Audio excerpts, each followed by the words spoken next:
So, Michael, in the last hour, we were talking about the whimsy of Donald Trump's domestic policies, I guess. I mean, I don't even know if I guess almost definitionally, you can't really call them policies.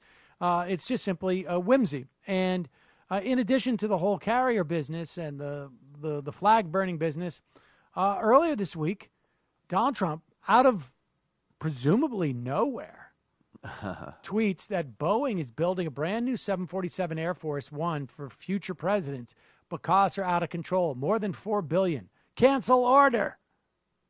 Now, turns out that no, there's not a $4 billion. Don't know where he got that figure from.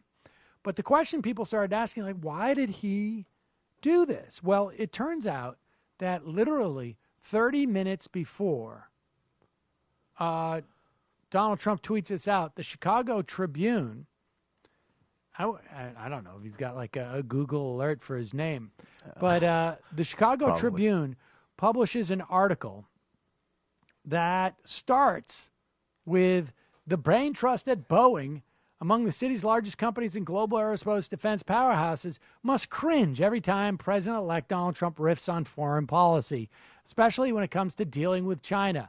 And then later, the article recounts a speech that the CEO of Boeing gave that was critical, maybe not strongly, but critical of Trump's plans for the Import-Export Bank and trade more broadly. And so, I mean... Does not sound good. I will tell you that. There you go. Sad. And so then he gets out there and tweets. Now, I don't necessarily have a huge love for Boeing. I prefer they're making Air Force One rather than a military hardware, frankly. We might end up getting world peace out of this. Just Lockheed defend Donald Trump. But where does this end? I mean, where does any offense, I keep waiting for Saturday Night Live and NBC, and frankly, it's not like we don't have a history of this, right? I mean, Nixon, I think, got the Smothers Brothers off of the air in CBS back in the day. And we now know that it's not just a question of pressure like that on one station. It is a pressure on a network when that network's parent is owned by Comcast, and Comcast may want to do certain mergers and whatnot, or Time Warner may want to do some mergers.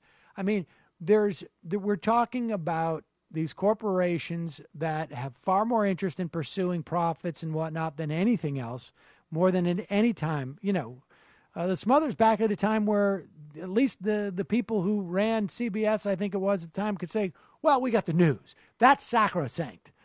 The comedy show, if we got to get rid of the comedy show, I mean, that's the point, is that it is, and maybe that's not a coincidence as to why we have a Donald Trump now, is because our society seems particularly susceptible to it now, and our institutions seem particularly susceptible to it, particularly like, corporate America seems particularly susceptible to it right now.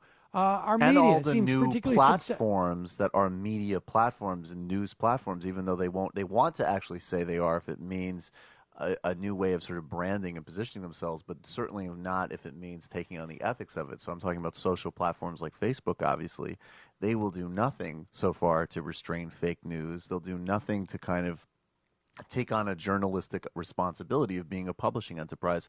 The only thing that I could think of with regards to stories like this is these might be atypical examples. Like if you're talking to somebody who is not necessarily on the left and trying to explain to them why you can't give Trump a chance and why this is fundamentally abnormal and dangerous and dysfunctional, it is striking to hear kind of lefty commentators like us say, I don't know about the carrier deal, even though, of course, I like the results of people's jobs being saved.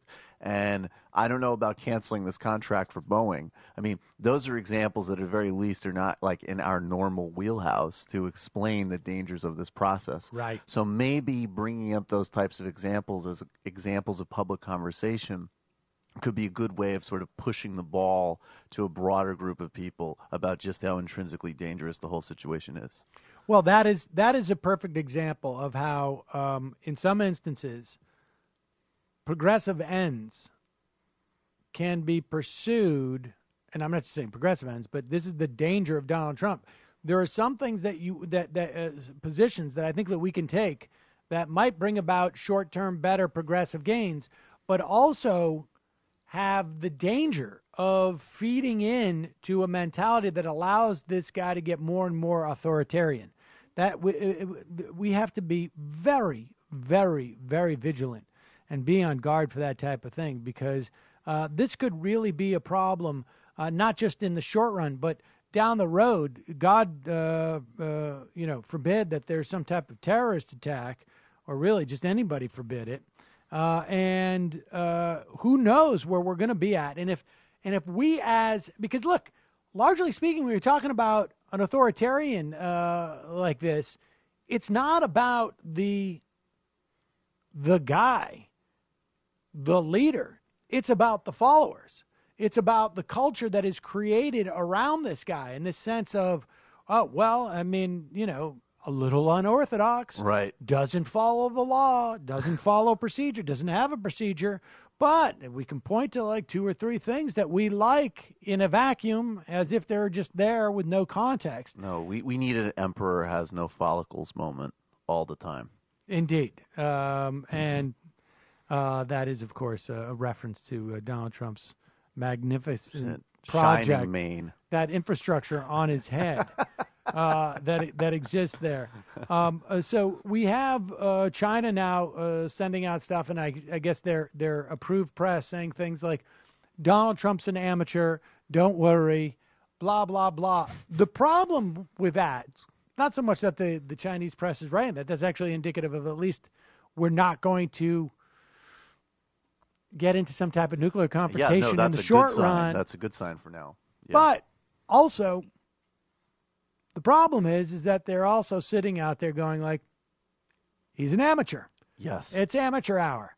Let's work out a plan where we can run circles around him. And then the danger becomes, A, what are the outcomes of those plans? And B, what happens if Donald Trump becomes aware of the fact that he's getting played? Or, probably more to the point, what if Donald Trump becomes aware of the fact that the American public is aware of the fact that he's getting played? That's where things get a little bit dangerous. And speaking of dangerous, when we come back, let's talk about some of Donald Trump's cabinet choices this week. Deplorable. Deplorable indeed, and disturbing, and, well, I mean, I guess if we were to take his word for it, psychopathic. We got to take a quick break. We'll be right back. Sam Seder on Ring of Fire Radio, here with Michael Brooks on loan from the Majority Report.